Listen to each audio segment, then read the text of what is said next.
hand with GIZ, and I would like to give a very simple example.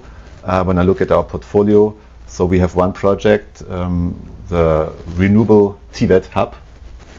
And what we do here is KfW is financing the construction and equipment of buildings, and GIZ is providing capacity input on the curriculum.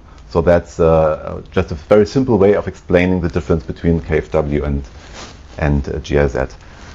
Now, as I said, we are providing funding, and we're providing funding to Pakistani partners. So that's very important. So we are not in the driver's seat of projects. The Pakistani partner is doing the implementation. So we are monitoring the projects, and we are accompanying the Pakistani partner during the implementation of the project. So in this way, we like to work with partners that have strong ownership and commitment.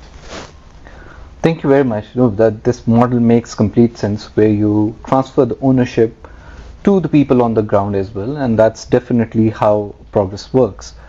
So let's take a step back. We understand how GIZ and KfW complement each other and contribute towards the development objectives. But looking at the legacy of partnership, from the start of this partnership, as I already mentioned, that German Development Corporation has been active in Pakistan for more than 6 decades. So when we compare the beginning to where we stand now, so Maria, how would you describe this, that evolution? What are the defining moments or areas that really stand out for you? Yes, thank you. So when I reflect on Germany's long-standing partnership with Pakistan, the word that comes to my mind would be evolution. An evolution built on trust, respect, and shared purpose. And over more than 6 decades, as we're saying, this cooperation has never been static. It has grown as Pakistan is growing, adapted as reality changed, and always tried to stand by people in difficult moments, whether during new natural disasters or social challenges or economic uncertainties. For me, the defining moments are not only the big political milestones, but the human ones. So when communities are rebuilding after floods, when young people access opportunities they never thought possible, when institutions become stronger and more inclusive. What we focus in Pakistan are the focal areas given by BMZ, the German Ministry for Economic Cooperation and Development, and it's on renewable energy and energy efficiency and climate. It's on sustainable economic growth, vocational training, migration, but also focusing on social security. And this is where we, together with our partners and also other international actors, work in Pakistan. Thank you very much. No, these definitely are very core areas for Pakistan's development. So if we shift our attention to KfW again, so how has KfW's role evolved over these 6 decades? And how is this partnership supporting Pakistan's long-term development objectives? Yeah. Now, our focus changes as do Pakistan's priorities and needs. So the very first project we financed in the beginning of the 1960s was a cement factory in Karachi. Now this has now evolved. We have different focal areas now, as Maria has mentioned. One of the key sectors we are working in is energy, because energy is a key sector and a key issue here in the country, as we all know. That's why we are focusing on transmission projects, on hydropower projects, and more on solar projects. Another key area here, and as we all know, Pakistan is highly affected by climate change, is working on climate change and climate adaptation. So we're financing projects in water, we're financing an afforestation project in KP, and we're also working on flood recovery and flood resilience together with UNDP. So this is one of the core areas because of the needs of the country: energy and climate change, climate adaptation. Another core area that Maria also mentioned is social protection. So here we are working closely together with the Benazir Income Support Program on adaptive social protection, so adaptive also to disasters. And we are working together with GIZ also in health insurance. So that's the second pillar of our cooperation. And the third pillar is economic development, which is also much needed here in the country. So here we are working on TVET, startups and microfinance. So quite comprehensive portfolio. Thank you, Sebastian, for your comments. And I do see that the German Development Cooperation is not working in isolation, rather with various partners on the ground, multilateral and bilateral partners as well. And if we look at the whole conversation, at the end of the day, our aim is to look at the impact that is being created on the ground. Like, what exactly is this development cooperation contributing to when it comes to Pakistan? So it's an open question for both of you. What exactly is the impact that German Development Cooperation is creating here in Pakistan? So I think the topic of impact has also been very important for Germany as well. So this is what we are of course focusing on it, that from our perspective we could let German taxpayers know why we are working in Pakistan.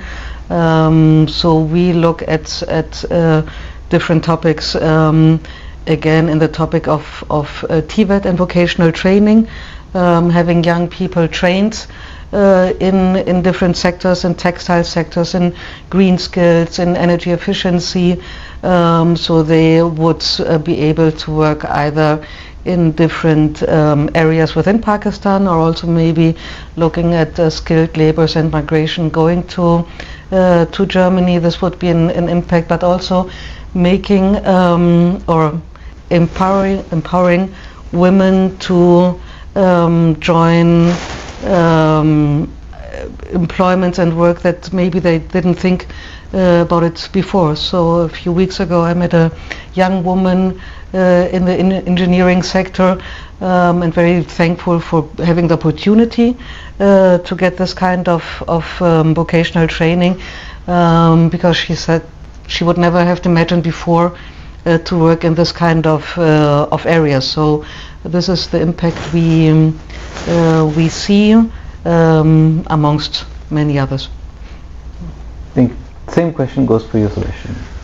Yeah, of course we could talk a lot about impact, but I would just like to give you 3 specific examples, 3 figures. First figure is 1.5 million. That's the number of women and children to whom we could provide or finance reproductive health services in the past years. The second figure is 12,000 megawatt. That's the power generation capacity that we contributed to the energy system here in the country. And the third figure is 800,000. That's the number of people that have access to safe drinking water in Balochistan because of our financing. So I'm very happy about the figures. At the same time, Pakistan is a huge country, so we cannot change the country, and it's not our job. On the Pakistani side, will and is developing the country, but we're happy that we can play a part in this journey. No, thank you very much, and absolutely agree. The impact created might seem small, but when we look at aggregate with the entire development community working together in Pakistan, I'm sure that this is a very substantial impact, and this is exactly what Pakistan requires at the moment. Okay, so we now understand what sort of impact the German Development Cooperation is having here in Pakistan. If we broaden the lens a bit, looking at the global landscape, we do understand that the global landscape is changing on day-to-day basis. Topics such as climate volatility, migration, energy insecurity are reshaping our priorities. Countries like Pakistan stand at a very unique position where they face a lot of diversity, at the same time have a lot of opportunities that they face as well. So Sebastian, from German government's perspective, where does Pakistan stand in this evolving global landscape? And why does it remain such a high priority for Germany? Yeah. So, I mean, when it comes to crisis, I think Pakistan unfortunately ticks all the boxes, from climate to security, etc. And that's, of course, very unfortunate. So we as German Development Corporation, we would like to support Pakistan with these challenges. For once, because we would like to support them based on our values. We would like to help these people, but at the same time, it is in our interest. When it comes to climate change, this is a global issue, and we cannot work on it in silos. We have to address it together. That's what we are doing here.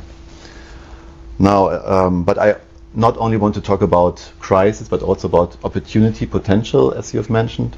So I believe Pakistan is full of opportunities and potential. And I remember, I mean, whenever I meet with the people that we are supporting through the startup project, so young, brilliant minds, they have very innovative ideas, and it's really fascinating to listen to them and to see what they're doing. And I think there's where the future is. The future is the youth, the young people, and I'm happy to support Pakistan here. No, thank you very much. Definitely, Pakistan holds a lot of potential. It's just scratching the surface and finding what's underneath. So, Mariam, Germany's commitment to climate neutrality and a resilient system, we all know about that. But how do these priorities align with Pakistan's own development goals? So looking at it, yes, as you were saying, and also Sebastian, the world is changing rapidly. We do see that those challenges are also interconnected. We see climate change, social inequalities, economic uncertainties, geopolitical issues, and they don't stop at borders. And Pakistan is in the front line of this reality. But so there are several things that would give me hope. That it's, first of all, Pakistan is not facing those challenges alone. So we are also on board, and the German priority on climate neutrality, resilience and just transition will remain, and they align with the Pakistan priorities. I mean, when Germany and Pakistan signed the Climate and Development Partnership in COP21 in Glasgow, it was reaffirming the global understanding of those challenges. What I would see is also talking about population and growth of Pakistan. We would see also the opportunity to have a look into urban planning, cities, to have a look at environmental issues, as we see now in, for example, in Lahore, but also in Islamabad when we talk about air pollution. So we do have a lot of possibilities and opportunities, and also in the upcoming government-to-government negotiations between Germany and Pakistan, we see that Pakistan is an important strategic partner for Germany, and this is where we would continue cooperation between Pakistan and Germany. Well, definitely, both of you present a very valuable view of Pakistan's place in the world. So now we've explored basically the model along which the development cooperation works, the historical significance of the work that Germany has been doing in Pakistan, and the global pressures. Let's move one step ahead and look at the horizon. What's in there? What's in the future? Looking at the SDPI's Expo's topic, Collaboration for Climate Smart Future, we see it reflects a shift from aid to innovation, or grants to shared value, and from public only to private mobilization. So, Sebastian, a question to you. What do you see as the next frontier in Pakistan-Germany cooperation, and particularly in unlocking private capital? Yeah, it's a good question. It's not an easy question. So, I mean, when we talk about finance and climate finance in the end, I think there's, of course, the source of international development cooperation, what we've been doing traditionally. and it has a value and a need, but it's not enough. As we all know, when it comes to working on climate change, we need to mobilize more funding. So especially since the traditional donor funds are shrinking. Now, for us as the development partners, it means in our work we have to be more selective. We have to try to leverage funds, working more with other donors, other bilateral partners and multilateral partners. And well, in the end, we have to do more with less. But that's only part of the stories. So beside the traditional development cooperation,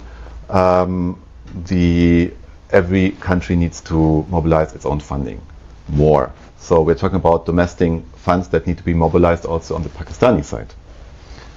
And the third source, I would say, is mobilizing private capital. And that's easier said than done. Everybody talks about it, but it's not that easy.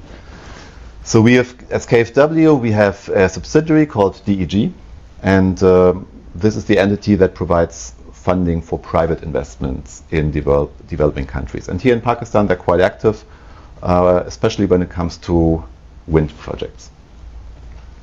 Now, what we as KfW also do is we try to leverage private investments through providing guarantees to banks so that they can extend loans to private sector companies, especially in the field of energy and climate. This is a project we are preparing, but I'm very much looking forward to the realization, the implementation of this project. So in the end, you need a combination of all these sources when it comes to climate funding. Thank you very much. So if we look closer at GIZ and the work that it does, the technical assistance part, how do you ensure local ownership skills and inclusion remains central as we transition towards a low carbon economy? Oh, this is a very good question. So yes, I would like to also underline what Sebastian was saying regarding the funds, the shrinking funds. What I would see is that we use the money that we have efficiently and effectively. That we do cooperate even more also with other donors, other actors, local actors as well. That we see that we to use what we have more efficiently. We do have studies, we do have rules and regulations and laws, and they need to be implemented.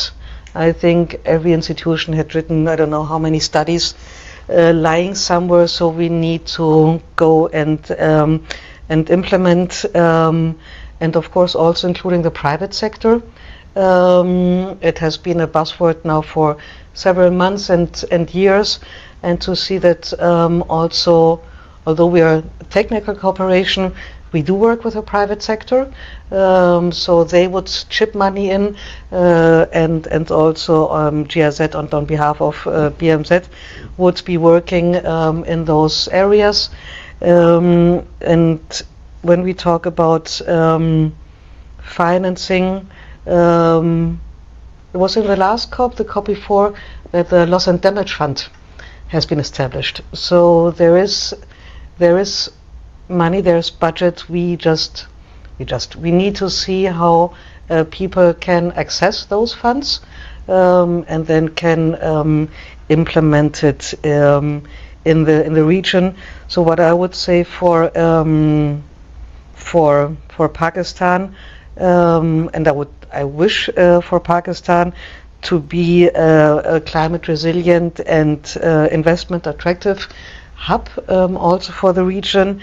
And I would like to see more ownership as well, and to see that if we don't work in this topic, it will be more expensive for everyone, and it will not only have an impact on poor people in Pakistan, but also on people in the, how do you say, Mittelschicht? Middle class? Middle class. So things will become more expensive. Thank you. Thank you very much, both of you, for your comments and insight. development cooperation, and especially German development cooperation, is a topic that we can go on and on exploring how in depth it is because of how long it has been operational in Pakistan. But unfortunately, we need to cut the discussion at one point in time. So before we wrap up, I'd love to end with a bit of a personal touch to this entire conversation. You both have seen Pakistan's resilience firsthand. So when we talk about German development cooperation in Pakistan, what are the 3 words that come to your mind? So maybe Maria, you would want to start first. I would think innovative, inclusive, and future ready. Excellent. Sebastian. I need 4 words. Strong legacy, bright future. Oh. Very well said, very well said. So with this, we come to a conclusion to this segment. A very heartfelt thank you to both of you for being present here, sharing your thoughts and comments, and we hope that the German Development Cooperation continues its good work in Pakistan, as we know that Germany is a reliable and long-standing partner of Pakistan, and we hope that this partnership continues. I would also like to especially thank SDPI for providing us this platform where exchange of ideas could happen and we could explain and show how the German Development Cooperation works here in Pakistan. On behalf of Pakistan and German Energy and Climate Partnership, we thank you all for listening to us. Allah Hafiz.